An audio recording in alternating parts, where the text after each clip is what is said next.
ወውእቱ ነሳ ደዌነ ወጾረ ሕማመነ እሱ የእኛን ደዌያችንን ተቀበለ ሕማማችንንም ተሸክሟል።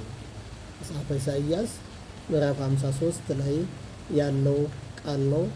ሰሙነ ሕማማት ላይ ስንገኝ ዛሬ ሰሙነ ሕማማት ዕለተ ረቡዕ ነው። በዚህ ዕለት ቤተክርስቲያናችን በእያንዳንዱ ቀን እንደምታስተምረው አስተምሮ ሶስት አበይት ክንውኖች የተከናወኑበት ነው። አንደኛው አይሁድ የመጨረሻ ምክራቸውን የጨረሱበት ክርስቶስን አሳልፈው በመስጠት ምክራቸውን የፈጸሙበት ዕለት ነው።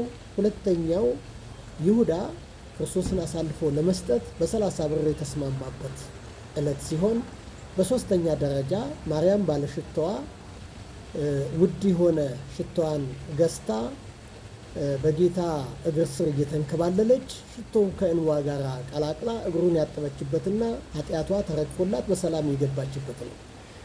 እነዚህ ሶስት ክንውኖችን ስንመለከት እንግዲህ በተለይም በይሁዳና በማርያም ያለውን ስንመለከት ዓለም ሁልጊዜ ሁለት ነገር አላት። ክፉ ሰው አለ፣ በጎ ሰው አለ። መልካም ሰው አለ፣ መጥፎ ሰው አለ።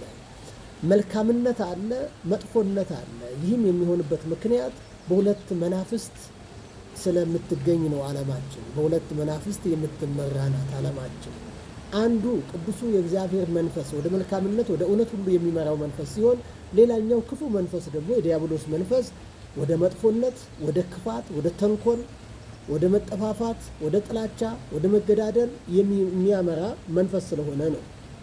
ዛሬ ማርያም ውድ ነገርን ፈልጋ ውድ የሆነውን ነገሯን አፍስሳ ውድ ነገሯን አግኝታ የቀድሞ ማንነቷ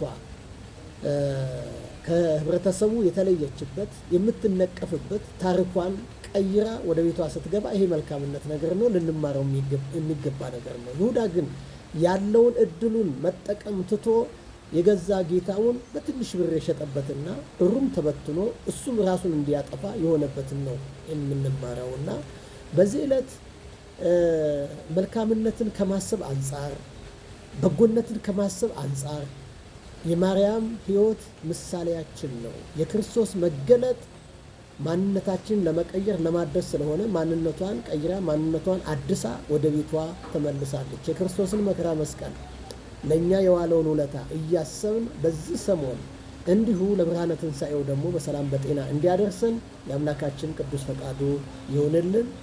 አሜን።